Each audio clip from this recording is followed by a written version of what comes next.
एक गांव में दो बहनें रहा करती थीं, सोनम और सुजाता। सोनम के कम पढ़े लिखे होने के कारण सोनम का विवाह एक गरीब परिवार में हुआ। वहीं सुजाता की सुंदरता पर रीझ कर एक अमीर व्यक्ति ने उससे विवाह किया। अपनी सुंदरता का घमंड तो सुजाता को पहले ही से था। विवाह के बाद उसे दौलत का भी घमंड हो गया। दोनों बहनें आसपास ही रहा करती थीं। जब भी मौका मिलता सुजाता सोनम को उसकी गरीबी के कारण नीचा दिखाने की कोशिश करती। अरे सोनम, तुझे पता है अभी अभी मेरे पति ने मुझे सोने का हार दिलाया और तुम्हारे खेत के पास वाला जो खेत है वो भी हम खरीद रहे हैं। तुमने तो शादी के बाद कुछ भी नहीं खरीदा होगा, मगर कर भी क्या सकते हैं।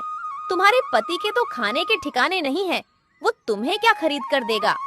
सोनम को बुरा तो लगता किंतु वह मन महसूस कर रह जाती। सोनम के दिन बड़ी तंगहाली में गुजर रहे थे।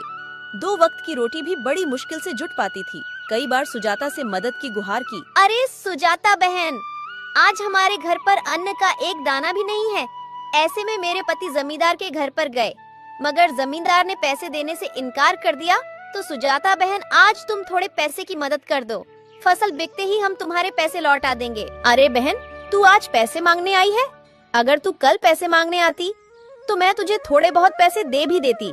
मैंने तुझे बताया था ना, तुम्हारे खेत के पास वाला खेत जो हम खरीद रहे हैं, तो आज सुबह सुबह मेरे पति घर में जितने भी पैसे थे सभी लेकर चले गए। घर में आज पैसे नहीं हैं। किंतु सुजाता ने कभी उसकी कोई मदद नहीं की।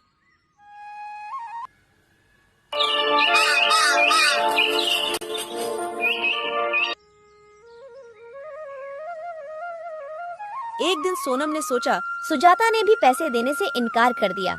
अब मैं क्या करूं? एक काम करती हूं, मैं मेरे बड़े भैया के घर जाकर उनसे पैसे मांगती हूं। वो मुझे पैसे देने से मना नहीं करेंगे।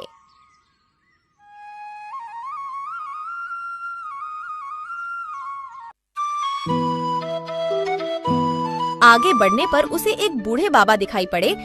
अरे बाबा, इतनी गर्मी में आप ये भारी मटका लेकर कहाँ जा रहे हो? कहीं नहीं बेटी, बस ये पास वाले गांव में मेरा घर है, वहीं ये पानी का मटका लेकर जा रहा हूँ। अच्छा, मैं भी गांव की ओर जा रही हूँ। लाओ अपना ये मटका मुझे दे दो। नहीं बेटी नहीं, मैं तो ले जाऊंगा ये मटका। तू क्यों तकलीफ उठाती है? अरे बाबा, मैं भी तो तुम्हारी बेटी जैसी हूँ। लाओ, दे दो मुझे ये मटका। मटका ले लिया। दोनों साथ साथ गांव पहुँचे। सोनम ने बूढ़े बाबा के घर तक मटका छोड़ दिया। ठीक है बाबा, अब मैं चलती हूँ। और अपने भाई के घर पहुँच गई, मगर उस समय भाई घर पर नहीं था। अरे भाभी, भैया कहाँ पर हैं? वो अभी घर पर नहीं है। अरे मुझे भैया से जरूरी काम था। क्या काम है, मुझसे कहो। अरे भाभी, मैं क्या बताऊँ, अभी हमारे घर के हालात बहुत खराब हैं। हमारे पास 2 वक्त के खाने के भी पैसे नहीं हैं। तो इसमें हम क्या कर सकते हैं?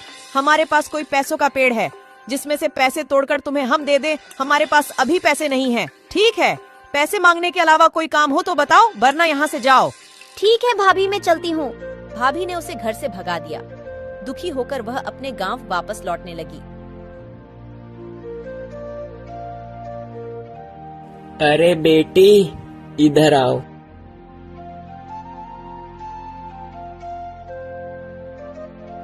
अरे बेटी, तो इस गांव में किसके घर आई थी?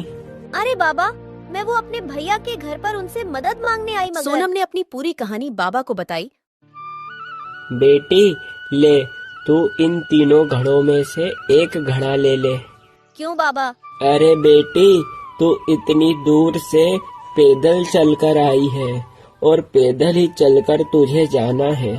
बेटी, अगर तुझे रास्ते में भूख लगे तो ये घड़े के अंदर लड्डू है, तू वो लड्डू खा लेना बेटी। नहीं बाबा, मुझे नहीं चाहिए। आपने मुझसे पूछा, वो ही बहुत है। अरे बेटी, ले लो, तू भी तो मेरी बेटी जैसी है। फिर बाबा के बार बार कहने से सोनम वो घड़ा बाबा से ले लेती है। बाबा, अब मैं चलती हूँ, वरना मुझे घर पहुँचते पहुँचते शाम हो जाएगी। और फिर अपने घर की ओर जाने लगती है।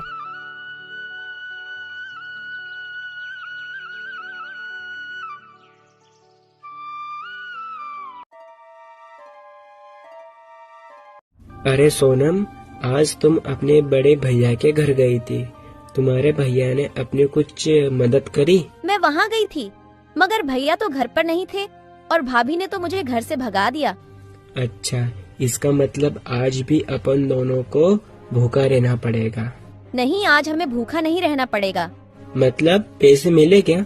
अरे नहीं, मैं जब भैया के घर से वापस लौट रही थी तब मुझे रास्ते में बाबा मिले और वो बाबा ने मुझे एक लड्डू से भरा घड़ा दिया कि रास्ते में भूख लगे तो खा लेना, मगर मैंने वो लड्डू नहीं खाए। क्या? ये तो बहुत अच्छी बात है। जाओ फटाफट से तुम वो लड्डू ले आओ, अपन दोनों खाएंगे। आज मैंने सुबह से कुछ नहीं खाया। रुको, मैं अभी लेकर आती हूँ। और जैसी ही सोनम घड़े को खोलकर देखती है तो वो चौंक जाती है। अरे बाप रे, सोने की मोहरे, वो भी इतनी सारी। अरे क्या हुआ?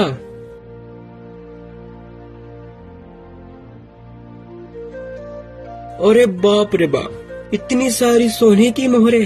तुम्हें ये घड़ा किसने दिया?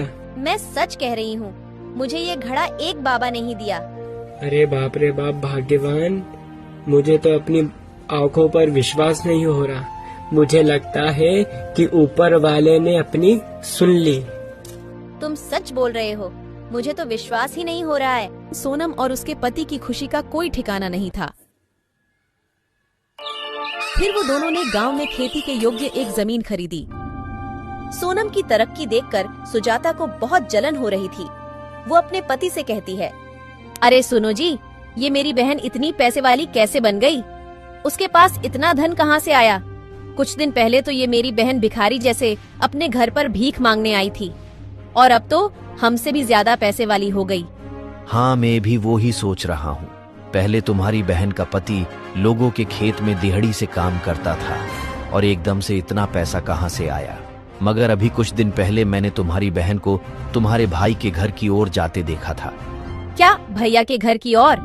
हाँ, मुझे तो लगता है भैया के घर से ही इतनी सारी धन दौलत लेकर आई होगी।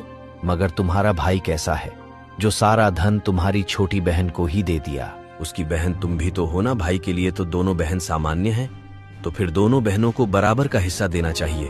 तुम बिल्कुल ठीक बोल रहे हो। भैया की संपत्ति पर जितना उसका अधिकार उतना ही मेरा अधिकार है। अपन कल सुबह ही मेरे भाई के घर चलेंगे।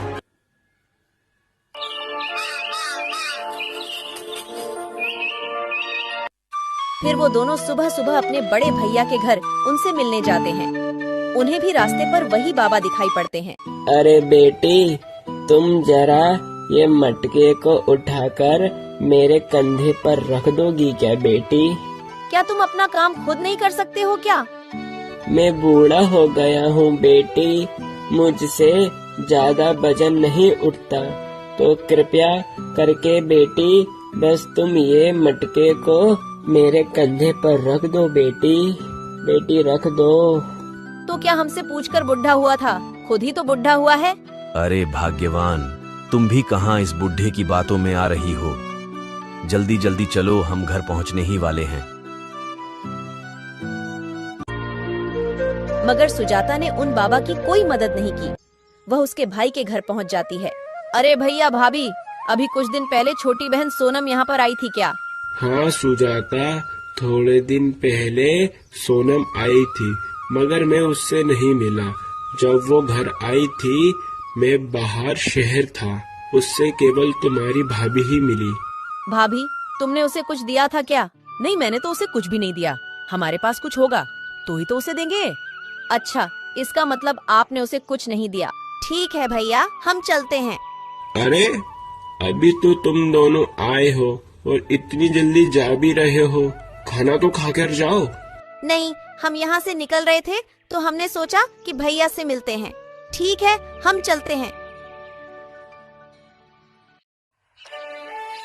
अरे भैया ने तो उसको कुछ भी नहीं दिया, तो फिर उसे इतना सारा धन माया फिर कहाँ से मिला? मैं भी वही सोच रहा हूँ। इतनी धूप में चलने के बाद मुझे बहुत जोर की प्यास लग रही है। तुम्हें भैया के घर पर प्यास नहीं लगी क्या? तुम जाकर कहीं से जल्दी से पानी लेकर आओ, मुझे चक्कर जैसा लग रहा है। अरे जब मुझे प्यास नहीं लग रही थी, अब मुझे बहुत जोर से प्यास लग रही है। उन्हें एक झोपड़ी दिखती है। वह झोपड़ी उन्हीं बाबा की थी। क्या हुआ बेटा, मेरे घर की तरफ कैसे आना हुआ?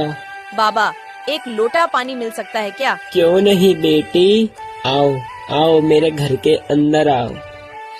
बाबा, हमने तो तुम्हारी मदद करने से इनकार कर दिया था, तो भी तुमने हमें पानी दिया है। तो क्या हुआ बेटी, वो तुम्हारा कर्म था, ये मेरा कर्म है।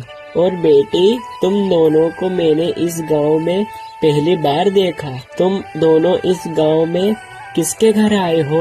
अरे बाबा, इस गांव में मेरे बड़े भैया रहते हैं, उनसे मिलने हम इस गांव में आए हैं। अच्छा बेटी, तुम वो हरिया की बहन हो ना? बेटी, तुम्हारी एक और भी बहन है ना, जो थोड़े दिन पहले तुम्हारे भाई से मिलने आई थी? बाबा, वहाँ थोड़े दिन पहले भैया से मिलने आई थी, मगर बाबा तुम्हें कैसे पता? अरे बेटी, जिस जगह तुम मुझे आज मिली थी, थोड़े दिन पहले तुम्हारी बहन भी मुझे वहीं मिली थी। उस बेचारी बच्ची ने मेरा मटका मुझसे लेकर मेरे झोपड़ी तक छोड़ा मुझे। मगर बाबा, तुम्हें पता है, जब से मेरी बहन भैया के घर से होकर आई है, जब से उसके पास में खूब धन दौलत हो गई है। बताता हूँ बेटी, बताता हूँ। उस बच्ची के पास जितनी भी धन दौलत आई है, वो उसके अच्छे कर्म और अच्छी नियत के कारण उसे प्राप्त हुई है।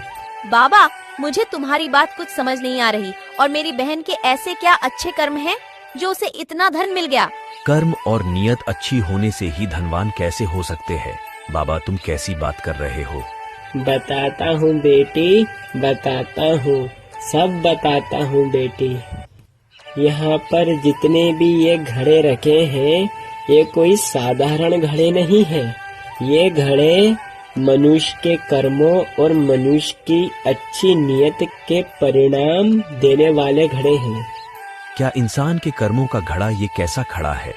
बाबा, मैं तुम्हारी बात अच्छे से समझ गई। यह कर्मों के घड़े हैं। अपना जैसा कर्म होगा, इस घड़े में से अपने कर्मों के अनुसार फल मिलेगा। ठीक कहा बेटी, बिल्कुल ठीक कहा। बाबा, आपको विपत्ति ना हो तो एक घड़ा क्या हमें आप दे सकते हैं? हम भी हमारा कर्म अजमा कर देखते हैं। क्यों नहीं बेटी, क्यों नहीं, ले लो। तुम भी एक घड़ा ले लो, तुम भी अपने कर्म और अपनी नियत का फल पाओ। सुजाता को भी बाबा ने एक घड़ा दे दिया और वो दोनों वहाँ से चले जाते हैं। फिर रात के समय जैसे ही वो घड़ा खोलते हैं, उनके घड़े में से बहुत सारे कीड़े निकलने लगते हैं। बाप रे बाप, अपने घड़े में से तो कीड़े निकले। पर क्या गलत निकला? अपने कर्मों के हिसाब से अपन को ये बिल्कुल सही मिला है। अपन बहुत लालची थे। तुम्हारी बहन बेचारी इतनी मजबूरी की मारी अपने पास कुछ पैसे की मदद मांगने आई थी, लेकिन अपन ने उसकी मदद नहीं करी। कर्म ऐसे करने के बाद अपन अच्छे फल के परिणाम की अपेक्षा कैसे कर सकते हैं? तुमने बिल्कुल ठीक कहा। मुझे अपने पैसे का बहुत घमंड था। मैंने मेरी बेचारी बहन की मजबूरी नहीं समझी। मैं कैसे भी करके बस अपनी अमीरी से उसे नीचा दिखाती। सुजाता और उसके पति को अपनी गलती का बहुत पछतावा हो रहा था।